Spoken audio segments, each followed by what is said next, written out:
भरपूर लेयर असलेली मस्त चविष्ट खुसखुशीत ही मटार कचोरी या हिवाळ्यात एकदा तरी तुम्ही नक्की करून पहा.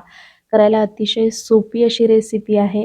अगदी परफेक्ट प्रमाण दिलेलं आहे. त्यामुळे रेसिपी अजिबात चुकणार नाही याची मी तुम्हाला खात्री देते. चला तर मग या खास रेसिपीला सुरुवात करूया. तर सगळ्यात आधी पीठ मळून घ्यायचं आहे. त्यासाठी मी 1 कप मैदा घेतला आहे. तुम्ही गव्हाचं पीठ देखील घेऊ शकता.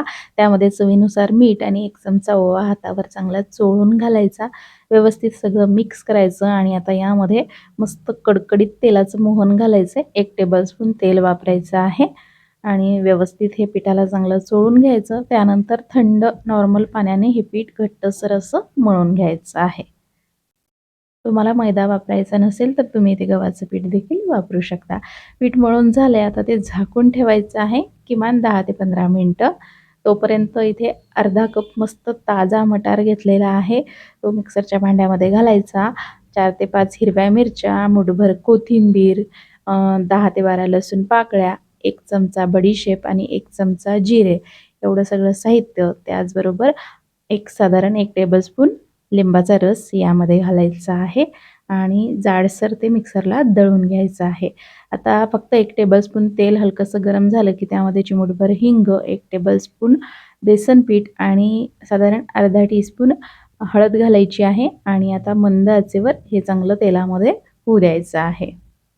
म्हणजेच बेसन पीठ कच्चं नाही राहिलं पाहिजे आणि व्यवस्थित ते तेलामध्ये भाजून घ्यायचं. त्यानंतर यामध्ये जे आपण दळून घेतलेलं आहे ना मटारचं वाटण ते घालायचं आहे. बघू शकता हलकंसं जाडसरच बनवायचं. जास्त पण बारीक पेस्ट त्याची बनवायची नाही आहे.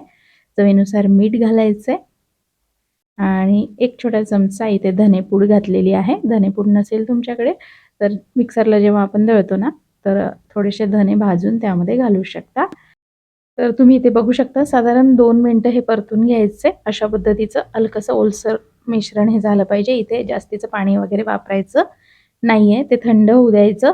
त्यानंतर इथे बघू शकता पीठ जे आहे ना हलकंसं मळून घ्यायचंय आणि शक्य होईल तितकी पातळ चपाती याची लाटून घ्यायची आहे. आता मी सगळ्या पिठाचा गोळा एकदाच घेतलाय आणि तो मी चॉपिंग बोर्डवर लाटून घेतलाय. मस्त पातळ अशी मोठी चपाती इथे लाटून घेतली.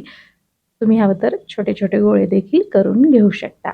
आता जे मिश्रण आपण तयार केलंय मटारचं ते या चपातीवर व्यवस्थित एकसारखं लावून घ्यायचं आहे. कडेने साधारण अर्धा इंचाचा भाग सोडायचा सगळ्या बाजूने.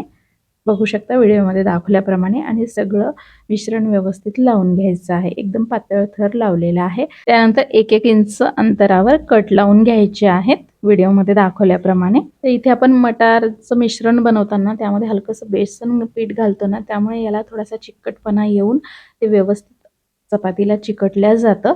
आता कट लावून घेतल्यानंतर व्हिडिओमध्ये दाखवल्याप्रमाणे रोल करून घ्यायचा आहे. हा रोल करताना एकदम घट्ट करायचा आहे, पोकळ करायचा नाहीये, जेणेकरून मग व्यवस्थित आपली कचोरी तयार होईल. बघू शकता एकदम पॅक असा हा रोल तयार झाला पाहिजे. त्यानंतर दोन्ही हातांनी याला प्रेस करून घ्यायचं आहे, म्हणजेच हातावर भाकरीसारखं हे थापून घ्यायचं आहे. म्हणजे मस्त आपली कचोरी तयार होते आणि छान लेयर्स तिला दिसतात. बघू शकता व्हिडिओमध्ये दाखवल्याप्रमाणे. जास्त जे मटारचं मिश्रण आहे ना ते दिसलं नाही पाहिजे.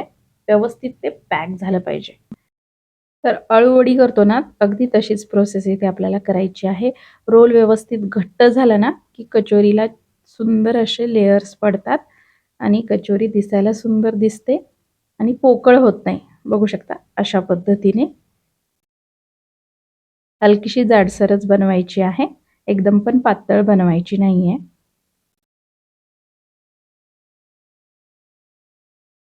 तर अशाच पद्धतीने मी इथे सगळ्या कचोऱ्या करून घेते. तर बघू शकता सगळ्या कचोऱ्या इथे तयार झालेल्या आहेत आणि मी दाखवलेल्या प्रमाणामध्ये 9 कचोऱ्या इथे तयार झालेल्या आहेत. तर आता कचोरी तळायला थोडंसं पसरट भांडं घ्यायचं, जेणेकरून मग एकाच वेळी आपल्याला जास्त कचोऱ्या तळता येतील आणि तेल जे आहे खूप गरम करायचं नाही आहे. मध्यम तापमानावर तेल गरम करून घ्यायचं.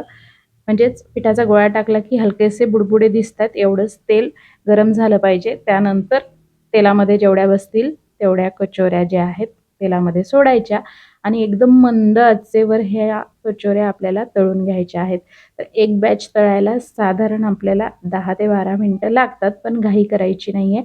मस्त सोनेरी रंगावर ह्या कचोऱ्या तळून घ्यायच्या आहेत आणि जास्त त्यांना हलवायचं नाहीये. साधारण 2-2 मिनिटांनी उलट-पालट करून मंद आचेवर ही कचोरी बघू शकता अशा पद्धतीने तळून घ्यायची आहे. तर ज्या पद्धतीने आपण बाकरवडी करतो ना, तशाच पद्धतीने आपण ही कचोरी केलेली आहे. त्यामुळे थोडंसं मिश्रण जे आहे ना, तळताना बाहेर येतं. तर अशा पद्धतीने ते चाळणीमध्ये काढून घ्यायचं चमच्याच्या साहाय्याने आणि तेल स्वच्छ करून घ्यायचं आणि मग दुसरी बॅच घालायची आहे. जेणेकरून मग तेल खराब होत नाही किंवा जळलेला भाग दुसऱ्या कचोरीवर दिसत नाही आणि कचोरी व्यवस्थित तळल्या जाते. तर बघू शकता अशा पद्धतीने मस्त खुसखुशीत लेयरची आपली ही मटारची कचोरी तयार झालेली आहे. मस्त मंद आचेवर कचोरी तळायची म्हणजे एकन एक लेयर छान आतमध्ये तळल्या जाते आणि खुसखुशीत होते कचोरी. अजिबात तेलकट वगैरे होत नाही. फक्त कचोरीचा जो रोल आहे ना करताना मस्त घट्ट करायचा. अगदी परफेक्ट ही लेयरची कचोरी तुमची तयार होईल. बघू शकता अशा सोनेरी रंगावर तळल्या गेली पाहिजे. तर कचोऱ्या तळून झाल्या की चाळणीवर काढायच्या म्हणजे जास्तीचं तेल निथरलं जातं. त्यानंतर कागदावर ठेवू शकता आणि थंड झाल्यावर बघू शकता अजिबात तेलकट वगैरे होत नाही. तर आता ताजा मटार मिळतोय तोपर्यंत झटपट ही रेसिपी एकदा नक्की करून पहा. अगदी लहानांपासून मोठ्यांना सगळ्यांना आवडेल अशी रेसिपी आहे आणि एकदा बनवली ही कचोरी तर अगदी तुम्ही 4 ते 5 दिवस खाऊ शकता. फक्त ती व्यवस्थित तळल्या गेली पाहिजे. जेणेकरून छान खुसखुशीत होईल आणि जास्त काळ टिकेल. तर कशी वाटली तुम्हाला आजची ही मटार कचोरी? आवडली असेल रेसिपी तर प्लीज व्हिडिओला लाईक करा, जास्तीत जास्त शेअर करा आणि आपल्या शुभांगी स्किल्स रेसिपी चॅनलला नक्की सबस्क्राईब करून बेल आयकॉन देखील प्रेस करा. आजचा हा व्हिडिओ तुम्ही तुमच्या वेळातला वेळ काढून पाहिला त्यासाठी खूप खूप धन्यवाद.